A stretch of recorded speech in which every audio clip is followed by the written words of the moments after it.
Hello, Dr. Brad Hulsebus here, and welcome to another edition of Ask the Chiropractor. Ask the Chiropractor is my little podcast that I do.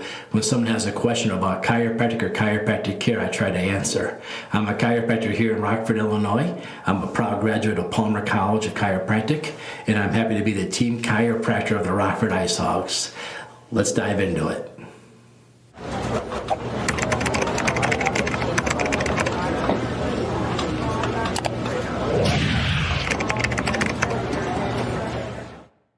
Hello, I'm Dr. Brad Hulsebus. Welcome to the next episode of Ask the Chiropractor. So today I want to talk a little bit about a question we get asked a lot, especially out in the public when somebody sees me. The first question I usually always get asked is, I would like to go to a chiropractor. Will my insurance cover it? Will Medicare cover it? This is a question I'm asked a lot.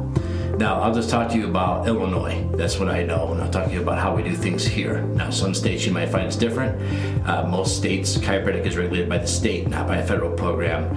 Just like same with medicine, same with dentistry. You have your state boards and your state licensures, and we don't have national licensures. So state by state is going to vary. So I'll do the best answer I can here for Illinois. In Illinois, there's various insurance programs. I'll talk about insurance first. Various insurance programs, and the insurances will usually cover chiropractic if it's part of your plan. Now, every plan is going to be different. Every employer is going to have different options and choices as far as their coverage.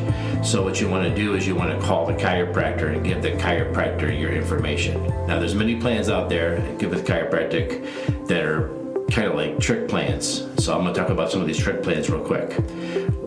Recently there was a big car manufacturer here in town, and we were in the insurance network, but they didn't cover chiropractic services.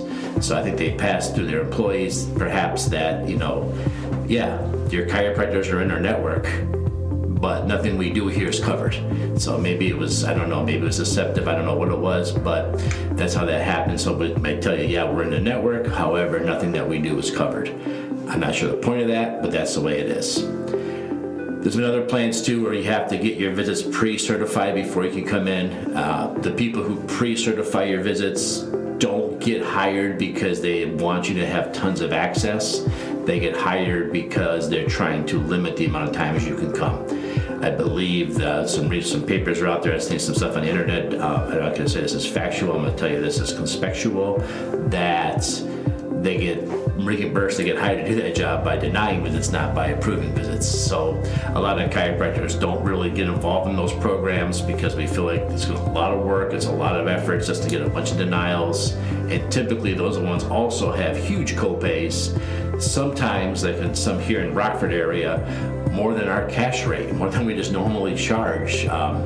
So, why get involved in something we have to send all this paperwork for, get you pre-certified, get it authorized, fight for every single visit, just to find out that it's an $85 copay and our adjustments don't cost that much typically. So why bother doing all of it? So sometimes you might find out that yes, the chiropractor is not in my insurance plan, not in my network, and that's because it's more advantageous to you. Heck, we've even had some where the out-of-network benefits are cheaper than the in-network benefits. So if I'm in your insurance plan, your copay was $40, but if I'm not in it, it's $25. I have no idea. I always tease here, if you want to make sense out of these insurance plans, sometimes the best thing you have to do is omit all logic. If you remove the logic from what you're thinking, it all makes much more sense. So call your chiropractor. Don't just go by the card. Call the chiropractic clinic and say, this is the insurance plan I have. This is where I work. What can you tell me? A lot of times the chiropractor can tell you. So the insurance will usually cover your initial care plan when you first come in. So I come in, most of you come in here because you have a back pain or neck pain or headache. And you come in, you'll tell us those things, and the chiropractor is able then to do an examination to verify that there are chiropractic findings that match your complaints. Then we submit all that in paperwork and documentation, and we know what each insurance company requires for documentation. Then we'll get all organized and ready. Then we'll come up with a care plan for you. We'll submit it to the insurance, and then therefore your insurance should kick in and do their part. Now, a lot of times after people come in for that initial thing that the insurance pays for, they want to continue to come in. Well, insurance does not, typically, there's all kinds of insurance plans, but typical insurance would say you can't just go in there because you're feeling good and you like the way the adjustment feels. You have to have a reason to go in. You have to have an ache or complaint. And so if you come in and tell me, hey, last time I saw you, I was raking the yard, I felt some tightness in my lower back, and I just been feeling run down, I haven't been feeling that good, I believe an adjustment can help me. I will do my chiropractic examination, I will look at my documentation. If it matches up, then we can bill the insurance company. If you come in and say, man, I just feel perfect today, I just know if I keep getting adjusted, I'll stay perfect, those are harder ones to bill the insurance because the insurance doesn't, their policy is they don't cover that type of care. And that's the plan that not I wrote, but that's the plan that the insurance company wrote that you, the patient, agreed to when you signed up for that insurance. So that's what the plan is. Now, some plans do have wellness care in it. So some places actually say, yeah, we find out that if you go with a chiropractor and get adjusted regularly, you're not going to have as many back problems. So we want to incorporate that as part of our plan. And when those happen, those are easy ones to take care of and take care of you. We just got to show our positive findings to warrant you being there. You don't necessarily have to have a complaint. We just have to find our positive findings on you.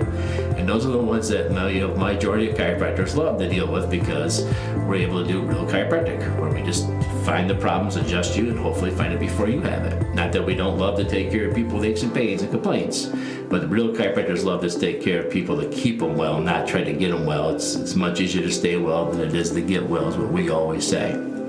So those are the way those plans work. The chiropractor will probably do an examination, whether that includes x-rays or not, it'll be up to the chiropractor.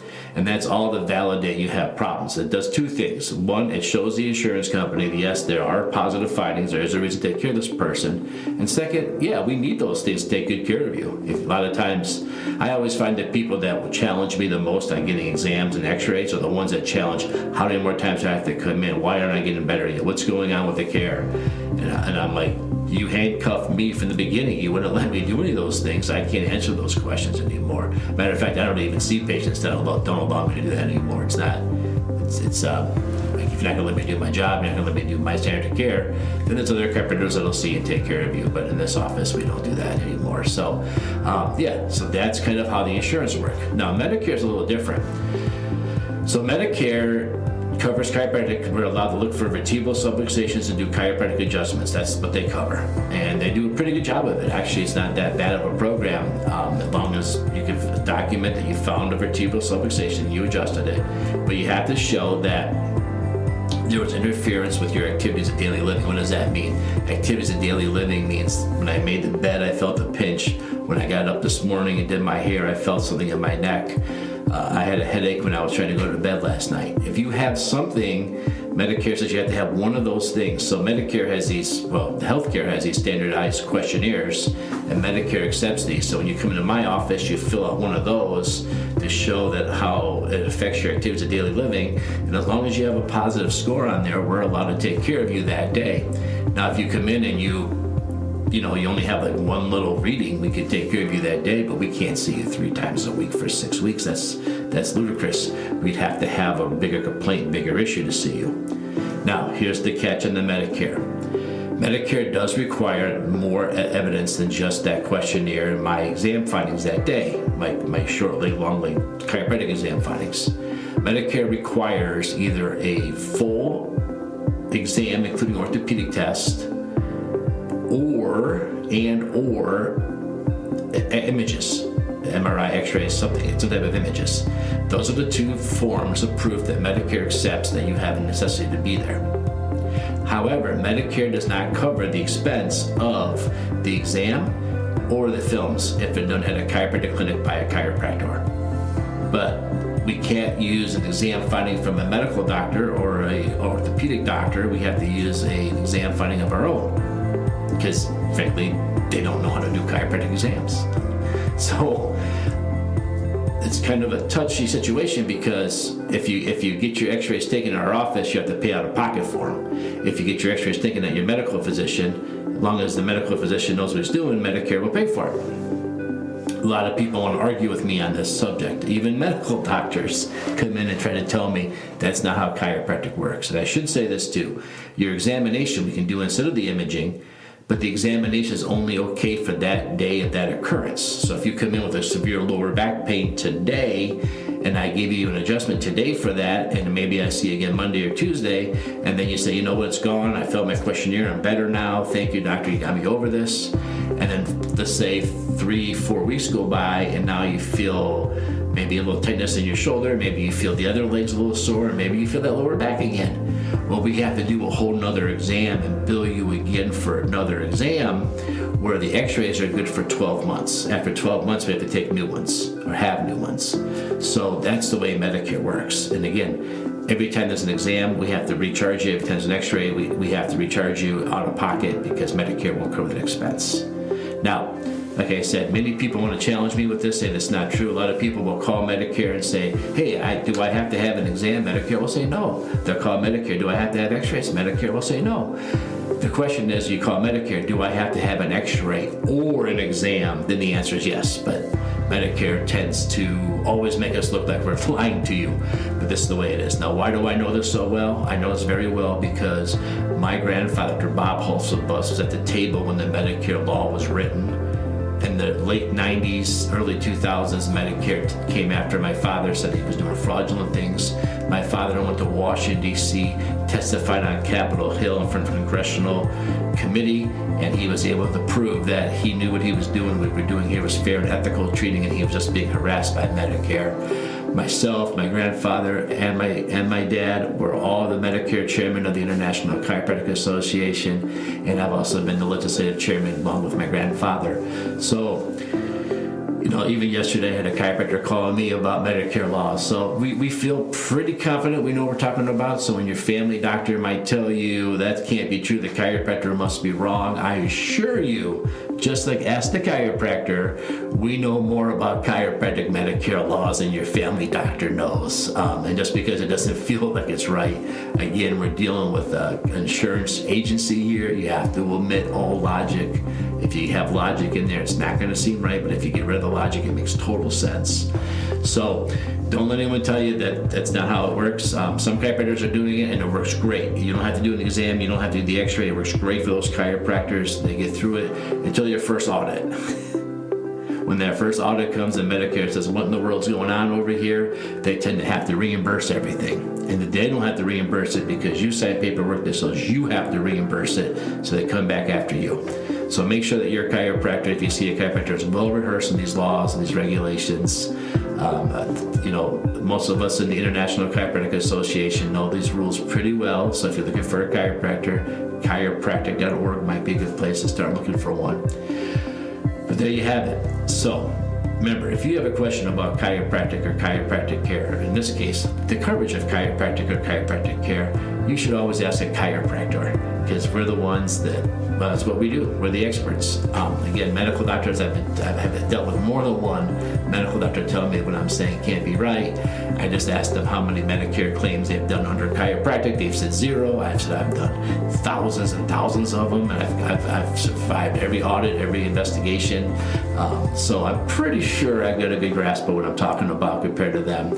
Just like if you had a question about your health care with medical, hey, should I see the chiropractor with this neck problem? Don't ask the medical doctor. They don't know. Ask a chiropractor. And when it comes to the insurance, don't call your insurance company. Call the chiropractor. They'll tell you the reality of the situation with the insurance. Like I said, sometimes the out-of-network is cheaper than the in-network.